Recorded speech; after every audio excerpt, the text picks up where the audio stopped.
Are you a first year medical student? Then you might want to hang on to this video. First of all, congratulations on getting in. I'm sure this is such an exciting time and probably a bit overwhelming just with the sheer amount of content you're going to be thrown at the face.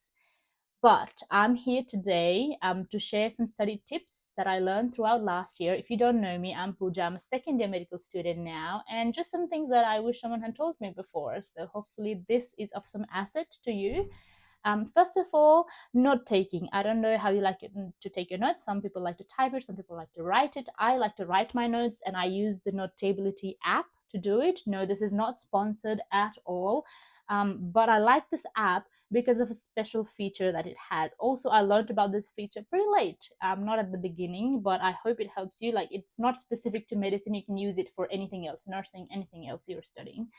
But currently, I have a subscription that costs me about $25 a year. There is also another subscription, an advanced feature, where if I think it's around $150 a year, but it gives you more features of the same thing. So it has this AI feature on the top here, where if you hit that, it's going to give you a summary of your notes, which is again very helpful.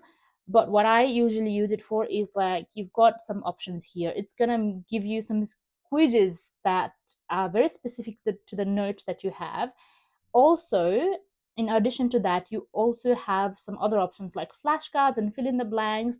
And let me tell you, this is super helpful when you try and consolidate what you've learned.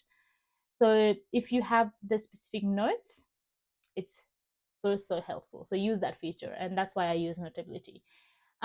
The other tip that I want to share is go pre-prepared for your anatomy and your histology pracs. Okay, I cannot stress this enough. At the beginning, I just went without knowing anything, and it was such a struggle. But later on, when I realized what I had to do, I went in pre-prepared, and then it was super helpful. And find a good tutor who's willing to explain you everything. Yeah, going prepared for anatomy and histology, it will be so helpful.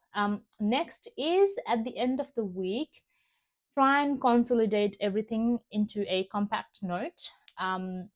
Again, it's up to you how you like to make your note. But what I did usually at the start of my uni last year is that, because there was so much content, there was the the uni content, and there was the clinical part of it, and it got too much, and at the end of the week you're just so tired, and you just leave it until exam time. And come exam time, you try and revise everything, and it's so much of content, and you just don't have enough time. So what I started doing is, at the end of the week, I would make like a summary note of everything throughout that week. And then come exam time, I would just revise those smaller notes. And it was so helpful, like, to consolidate what you've learned, not just like looking at it, like make sure you understand it. So it is super helpful. Another thing to use is use ChatGPT. ChatGPT explains things like, what I normally do is like, explain this to me like I'm five, explain this to me like I'm dumb, I do not understand how this works, make it make sense.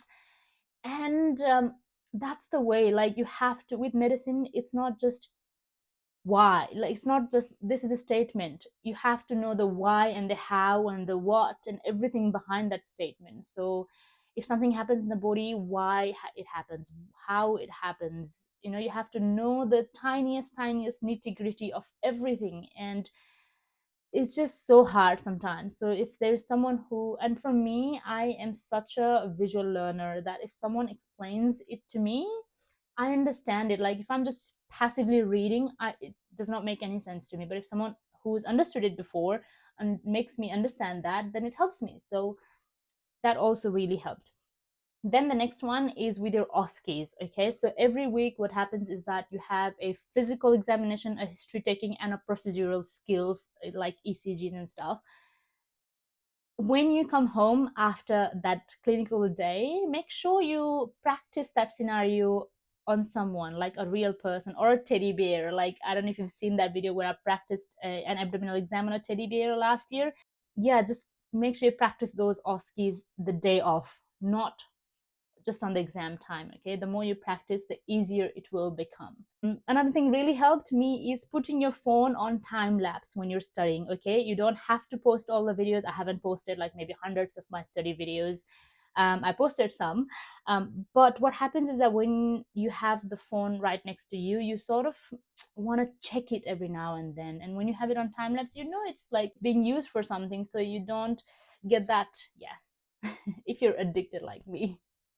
Um, and sometimes what helps is also keeping your phone away in another room, because out of sight, out of mind. Okay. Um, and last but not the least, invest in a good stethoscope. I have the Littmann stethoscope, someone asked in the comments. And then invest in a good blue light glasses. Okay, normally I don't wear glasses. My eyesight is completely fine, but with just the sheer amount of digital content I have to consume, not just from my phone, I'm studying my laptop, then I take my notes on the iPad. So in a long run, it really affects your eyes. So invest in good blue light glasses. Okay, I think that's pretty much all for now. Again, good luck and congratulations.